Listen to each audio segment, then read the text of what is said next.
यह सब तब शुरू हुआ जब मैंने अपनी बेटी रीना को एक अजीब सी लंगड़ाहट के साथ कमरे से बाहर निकलते देखा। मैं आंगन में सब्जी काट रही थी और उसे देखकर पूछ बैठी, अरे लड़की, यह क्या तरीका है चलने का? क्या हो गया है तुझे? रीना ने एक अजीब सी उदासी और बेरुखी से मेरी तरफ देखा। आपको क्या पता माँ, मेरी क्या हालत है? जैसे चल रही हूँ वैसे ही चलूंगी। उसकी यह बदली हुई चाल और व्यवहार मुझे विचलित कर गया। मेरी बेटियां रीना, सीमा और टीना तीनों जवान थी, एक एक साल के अंतराल पर थी, पर मेरी ही तरह खूबसूरत थी। मैं उनकी पढ़ाई में कोई कसर नहीं छोड़ती थी। मैं लोगों के कपड़े सिलकर और घर पर जमा किए गए पैसों से उन्हें अफसर बनाने का सपना देखती थी। मेरे पति विक्रम मुझसे उम्र में छोटे थे। सब कहते थे कि मेरी किस्मत अच्छी है जो मुझे इतना जवान और प्यार करने वाला पति मिला।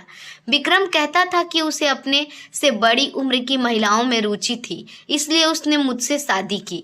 हमारी शादीशुदा जिंदगी बहुत अच्छी थी। वह अच्छी कमाई करता था और घर में सुख शांति थी। वह बेटियों को रात रात भर पढ़ाता भी था क्योंकि उनके फाइनल एग्जाम नजदीक थे। मुझे उसकी यह फिक्र बहुत अच्छी लगती थी। एक दिन मेरी सहेली पल्लवी बाजार में मिली। उसने पूछा कि विक्रम कैसा है? मैंने कहा बहुत अच्छा, मैं बहुत खुश हूँ। पल्लवी हैरान हुई, क्या सच में?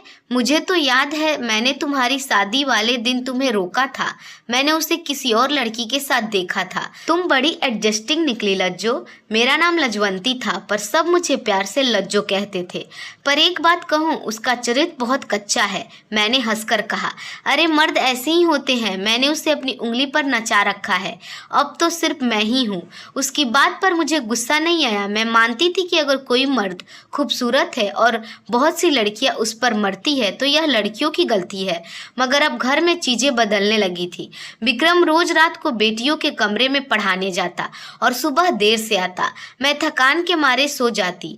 पूछने पर कहता, पढ़ाते पढ़ाते नींद आ गई। क्या करूं, जवान आदमी हूं, जल्दी नींद आ जाती है। एक दिन मेरी बेटियां अचानक मेरे पास आकर भावुक हो गई। अम्मा, आपने हमारे लिए कितनी कुर्बानियां दी है। यह कहकर वे गले लगकर रोने लगी। मुझे लगा जैसे उन्हें कोई भावनात्मक फिल्म देखकर एहसास हुआ हो।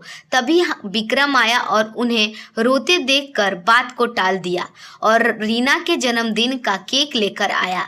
उसने कहा, टेस्ट खत्म हो गए पर अब फाइनल एग्जाम है। पढ़ाई और ज्यादा मुश्किल है। मुझे यह सुनकर अच्छा लगा कि उसे उनकी कितनी फिक्र है।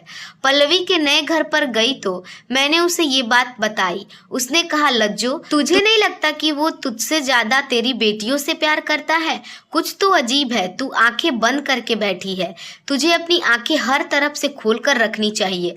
मैं उसकी बात का मतलब नहीं समझ पाई। मुझे लगा वह कह रही है कि मुझे अपनी जवान बेटियों पर नजर रखनी चाहिए ताकि वे गलत रास्ते पर ना जाएं। इससे कुछ दिन बाद रीना की तबीयत अचानक बहुत खराब हो गई। उसे पेट में दर्द और उल्टियां हो रही थी। मैंने डॉक्टर के पास जाने को कहा पर उसने मना कर दिया। विक्रम आया और अजीब तरह से कहने लगा, इतनी भी खराब नहीं है, पढ़ाई की टेंशन होगी। जवान लड़की है, ठीक हो जाएगी। मेरे लिए खाना लगाओ। उसकी इस बेफिक्री से मैं हैरान रह गई। रीना की तबीयत कुछ देर में ठीक तो हो गई, पर जब मैं उसके लिए चाय लेकर कमरे के दरवाजे पर पहुंची तो अंदर की बातें सुनकर मेरे पांव थम गए। भगवान करे वो कुत्ते की मौत मरे, उसको सुकून न मिले। मेरी छोटी बेटी सीमा कह रही थी, उसे छोड़, अपने बारे में सोच। माँ को पता चला तो वो तो मर जाएगी। टीना ने कहा। रीना फुसफुसाई, मेरी तो दिल कर रहा है मैं खुदकुशी कर लूं। यह सब सुनकर मैं सदमे में खड़ी थी, पर तभी विक्रम ने मुझे आवाज देकर बुला लिया। उसका मूड आज बहुत अच्छा था। उसने मुझे एक तोहफा दिया और बातों में उलझाकर मैं वह सब भूल गई। अगली सुबह रीना बेहोश हो गई। अब उसे डॉक्टर के पास ले जाना ही पड़ा। विक्रम ने अभी भी टालने की कोशिश की पर मैं नहीं मानी। डॉक्टर ने चेकअप के बाद हमें घर भेज दिया और कहा कि वे रिपोर्ट फोन पर बताएंगी। 2 घंटे बाद डॉक्टर का फोन आया और मेरी जिंदगी उलट पुलट गई। डॉक्टर ने बताया कि रीना गर्भवती थी और उसने गर्भ गिराने के लिए कोई गोली खाई थी जिससे उसकी तबीयत ज्यादा बिगड़ी। मैंने फोन रखा और सीधे रीना के कमरे में गई। मैंने खींचकर उसे थप्पड़ मारा और कहा, किसी दिन के लिए पाला था तुझे। रीना ने सिर झुका लिया। वह रोने लगी। बता, यह सब किसने किया? यह मेरी ही गलती है, कोई और कसूरवार नहीं है। वह जिद पर अड़ी रही। वह कभी शादी नहीं करेगा। बस इस बात को यही खत्म कर दो। उसकी हालत देखकर मेरा गुस्सा गायब हो गया। वह फिर से बेहोश हो गई। अस्पताल ले जाने पर पता चला कि उस दवाई के असर से गर्भ में पलने वाला बच्चा अब नहीं रहा। मैं परेशान थी। किसका पाप था यह? रीना कुछ नहीं बता रही थी। उस रात मुझे एक बुरा सपना आया। मैंने देखा विक्रम मुझे बुरी तरह पीट रहा है और कह रहा है, मैं तुझे नहीं छोड़ूंगा। मैं चीख कर उठी। विक्रम मेरे पास सो रहा था। क्या हुआ? तुझे अब तक ऐसे सपने आते हैं? उसने पूछा। मैंने कहा, रीना ने इतना बड़ा कदम कैसे उठा लिया? मैं यही सोच रही हूँ। उसने कहा, कुछ मत सोच, जो होना है वो हो गया। उसकी हालत भी अब ठीक है। तू अपनी बाकी बेटियों को संभाल कर रखना। उसकी अजीब सी शांति मुझे डरा रही थी। मैं फिर पल्लवी के पास गई और सब कुछ बताया। पल्लवी ने दृढ़ता से कहा, लज्जो, मैंने तुझे पहले ही कहा था, मसला बाहर नहीं तेरे घर के अंदर है। तू क्या कहना चाहती है? खुलकर बता, मैंने उससे कहा। मैं खुलकर नहीं बताऊंगी, पर तू सोच, तेरे घर में कौन है? बेटियों के कमरे में कौन आता जाता है? तुझे बारीकी से सोचना पड़ेगा। पल्लवी की बातों ने मेरे दिमाग में एक ख्याल भर दिया। विक्रम ही तो था जो रोज रात को उनके कमरे में जाता था। एक दिन अपने विक्रम को फोन पर बात करते सुना।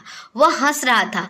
मैं तो स्वर्ग में रहता हूँ यार, मेरे पास तो परियां ही परियां हैं। औरत बड़ी जालिम होती है, पर मेरी वाली से बड़ी पागल तो कोई हो ही नहीं सकती। मैं कमरे में दाखिल हुई। उसने तुरंत फोन बंद कर दिया। किससे बात कर रहे थे? वो मेरी मौसी गोरखपुर वाली। उसने हकलाते हुए कहा। तुम्हारी मौसी तो मर चुकी है विक्रम, मैंने धीरे से कहा। मेरा दिल बैठ गया। मेरी सहेली का इशारा, रीना की लंगड़ाहट, उसका गर्भपात, बेटियों की खुदकुशी की बात, सब एक ही तरफ इशारा कर रहे थे। मुझे सबूत चाहिए था। मैंने अगली शाम विक्रम से कहा कि मैं पल्लवी के घर जागरण में जा रही हूँ और रात वहीं रुकूंगी। मैंने बेटियों के कमरे में एक बड़ी सी अलमारी रखवा दी और शाम होते ही उसके पीछे छिप गई। रात गहराते ही विक्रम कमरे में दाखिल हुआ। उसने कहा, बस करो यह पढ़ाई और काम पर लगो। फिर उसने मेरी बेटी सीमा को कहा, आज तेरी बारी है। आगे जो हुआ वह मेरे लिए नरक था। मेरी ही नाक के नीचे मेरे पति, मेरा विश्वास का हत्यारा, मेरी मासूम बेटियों के साथ बर्बरता कर रहा था। वह उन्हें शारीरिक और भावनात्मक रूप से इस्तेमाल कर रहा था। मैंने चुपके से अपने फोन में वीडियो बनाना शुरू कर दिया। मेरे पास अब सबूत था। जब वह चला गया तो मेरी बेटियां फूट फूट कर रोने लगी। अपने अलमारी के पीछे से निकलकर उनके सामने आई। वे मुझे देखकर हैरान रह गई। तुमने मुझे बताया क्यों नहीं? मैंने रोते हुए पूछा। रीना ने कहा, वह कहता था कि अगर बताया तो तुम्हारी माँ को जान से मार देगा। हम आपको खोना नहीं चाहते थे। मेरा पहला पति निर्दयी था पर बहादुर था, पर यह तो शैतान था। मैंने उस पर अंधा भरोसा किया था और यह मेरी सबसे बड़ी भूल थी। उसने 4 शिकार किए थे, एक मैं और 3 मेरी जवान बेटियां। बस अब सब खत्म, मैं अब बदला लूंगी। मैंने दृढ़ता से कहा, तुम सब अपना सामान पैक करो, हम यह शहर हमेशा के लिए छोड़कर जा रहे हैं। मैंने शहर छोड़ने का इंतजाम किया। पुलिस स्टेशन जाकर वीडियो समेत सारे सबूत सौंप दिए। जब हम मोहल्ले की गली से निकल रहे थे तो पुलिस की गाड़ी हमारे घर की तरफ जा रही थी। विक्रम घर में अकेला था। मैंने उसे हमेशा के लिए छोड़ दिया था। यह उसके लिए किसी भी सजा से बड़ी सजा थी। हम दूसरे शहर में आ गए। मेरी बेटियां ने अपनी पढ़ाई पूरी की और अब नौकरी करती हैं। मैं भी अपना घर चलाती हूँ, पर रात को जब भी नींद मेरी आंखों से दूर होती है तो मुझे लगता है कि यह सब कुछ मेरी बेवकूफ़ी की वजह से हुआ। मैंने समाज की बातें नहीं सुनी थी।